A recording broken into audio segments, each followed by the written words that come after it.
Gangsteri Gjergj Luca ka vendosur që të bashkojë të tre besimet abrahamike në një stallë të madhe lopësh. Në fakt ai nuk e di që kjo është realizuar në Dubai. Atje është ndërtuar një kompleks i tre besimeve abrahamike dhe janë vendosur në tre ndërtesa të ndryshme, por të vendosura pranë njëra tjetrës në formën e një trekëndshi me brinjë të barabarta. Tani, për të mos fyer asnjë nga këto besime, në Dubai, secila ndërtesë më vete, ka objektet fetare më vete, për shembull, shtëpia e besimit të muslimanëve, ka Kuranin aty, ka gjysmëhënën, që është pjesë e besimit musliman, sepse muslimanët e matin kalendarin me hënën. Këte kanë bërë që me besimin pagan dhe e vazhdojnë edhe me besimin musliman. Ndërkohë që kristianët mbajnë idolin e Jezu Krishtit. Pra, besimi kristian është në fakt edhe ai vazhdim i besimit pagan dhe mban pikërisht një idol, një lloj siç mbanin besimet pagane. Në vend të Apollos, besimi kristian mban Jezu Krishtin, të cilin gjithashtu e ka cilësuar me emrin e Apollos, dhe dita e diel, që ishte dita e Apollos, është të bërë dita e Jezu Krishtit. Ndërkohë që hebrejt kanë pemën e jetës që e kanë marrë nga hititët, mbasi morën dhe tokën e tyre, dhe në librin e shenjtë kanë thënë që e blen tokën nga hititët, në të njëjtën mënyrë siç e blen dhe tokën nga palestinezët, duke i varrosur të gjallë fëmijët dhe nënat e tyre.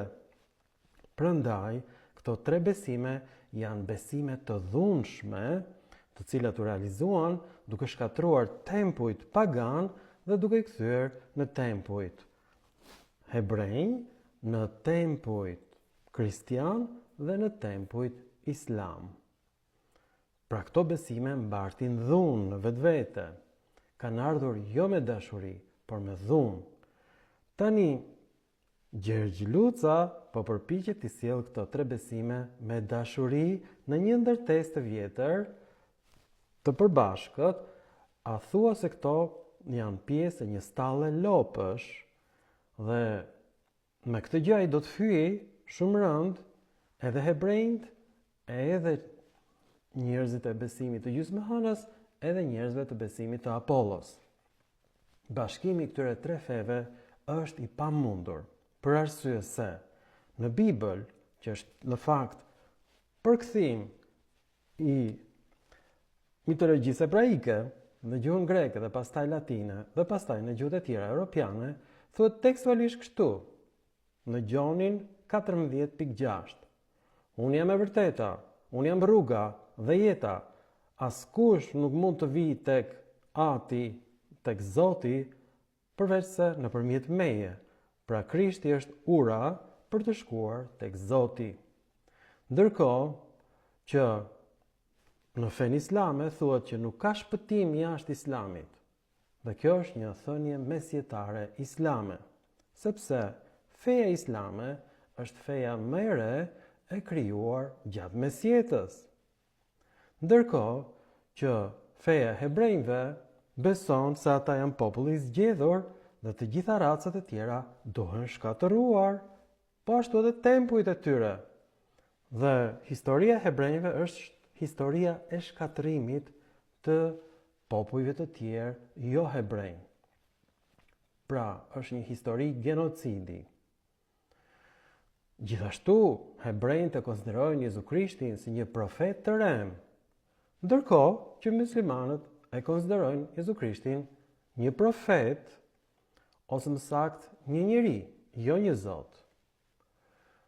Të krishterët mendojnë se ligjet dhe doktrina hebraike nuk janë në mod, pasi janë përmbushur me sakrificën e Krishtit, dhe se Muhameti është një profet i rem, thot besimi kristian. Muslimanët i konsiderojnë hebrejt dhe të krishterët si njerëz të librit të shenjtë. Pra, muslimanët në fakt janë ata që respektojnë më shumë besimet e tjera, më tolerantët. Pra, të gjitha këto besime kanë ide shumë të ndryshme rreth natyrës së Zotit, shpëtimit, jetës së përtejme dhe shkatërimit të botës, që të treja bashkohen me shkatërimin e botës. Gjergj Luca do të ndërtojë një ndërtesë për besime që praktikojnë shkatërimin e botës. Këto besime janë në luftë të vazhdueshme me njëra tjetrën dhe janë derdhur lumej gjaku nga martirët e të tre besimeve. Pra, në Abu Dhabi janë vendosur këto besime në tre ndërtesa të ndryshme dhe quhet familja abrahamike. Pra kjo është realizuar dhe s'ka patur sukses. Kjo çoi në një konflikt akoma më të gjerë që mund të kthehet në luftën e tretë botërore dhe të zhduket jeta në tokë. Dhe Gjergj Luca, djali i Ndrec Lucës, kemi parasysh që Luc i thon organit mashkullor në jug të Shqipërisë. Pra, Gjergj Organi kërkon të na ndërtojë neve një ndërtesë të shenjtë dhe t'i fusi aty objektet fetare të tre besimeve të ndryshme sikur të ishte një stallë lopësh.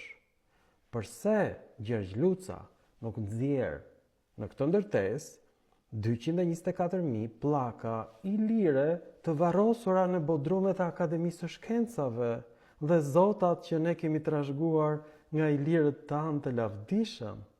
E pra, të dashur shqiptar, të gjitha këto pllaka janë shkruar në greqisht sepse ilirët ishin grek dhe ne jemi një popull pa histori.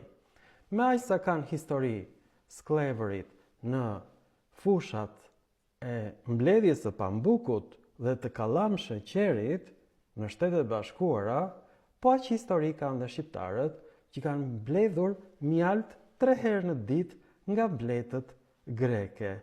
Të dashur shqiptar.